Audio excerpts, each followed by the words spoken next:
Claude Robinson a bel et bien été victime de plagiat de la part de Sinard et de plusieurs autres maisons de production.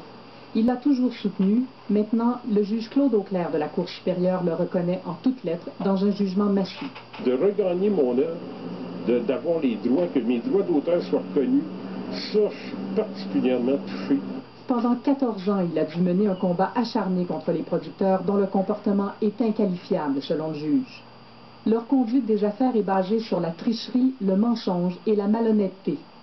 Le juge accorde à Claude Robinson 5 200 000 $ au total, dont 1 million en dommages exemplaires, dans le but de punir ces bandits à cravate et à jupons afin de les décourager de répéter leurs stratagèmes et sanctionner leur conduite scandaleuse, infâme et immorale. Ce soir au Téléjournal, Ottawa perd une bataille contre les géants du tabac. Affaire Sinard, les vrais créateurs de la maison de Whimsy sont enfin reconnus. Un ours est capturé près de la base militaire de Valcartier. Et au point, 3 continents, un même mal, la corruption.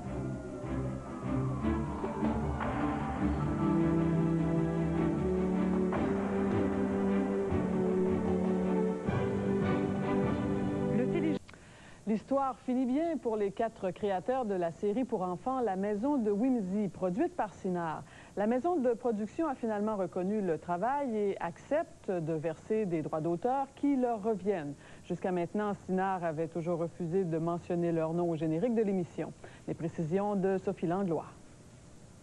Dans la maison de Whimsy. La maison de Whimsy est un des grands succès populaires de Sinard. Depuis 1995, la série a été vendue dans une centaine de pays. Whimsy et ses amis ont été diffusés et rediffusés des milliers de fois. Ce qui veut dire que d'importants droits d'auteur ont été versés et vont continuer de l'être.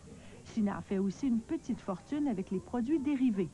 Mais les 4 créateurs, ceux qui ont d'abord imaginé la série, ses personnages et leur histoire, n'ont jamais touché un cent en droits d'auteur.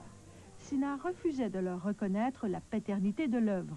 Après d'intenses négociations avec la Société des auteurs de radio, télévision et cinéma, la SARTEC, Sinard a finalement accepté de le faire. Le communiqué dit, et je cite, « Il aurait fallu mentionner au générique une série de Daniel Dansereau, Pauline Michel, Michel Poirier, Paul Rissacher. » C'est un bon règlement. Ça reconnaît le rapport créatif, ça reconnaît le fait qu'elles ont créé à l'origine cette série-là qui a connu un grand succès. Les détails du règlement sont confidentiels, mais on sait que les auteurs du concept, ce qu'on appelle la Bible d'une série, touchent habituellement 10% des redevances. C'est 112 épisodes, c'est vendu, semble-t-il, un peu partout, donc oui, j'imagine que les droits d'auteur pourraient être intéressants. Le parcours créatif de Whimsy a été un peu chaotique.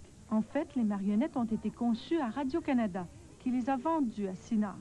Le producteur a alors embauché les auteurs qui ont travaillé plusieurs mois à développer la maison de Whimsy. Un jour, ils présentent le fruit de leur création aux dirigeants de Sinard. Ce sera la dernière fois qu'ils travailleront sur le projet. Whimsy sera finalement écrit et produit en anglais.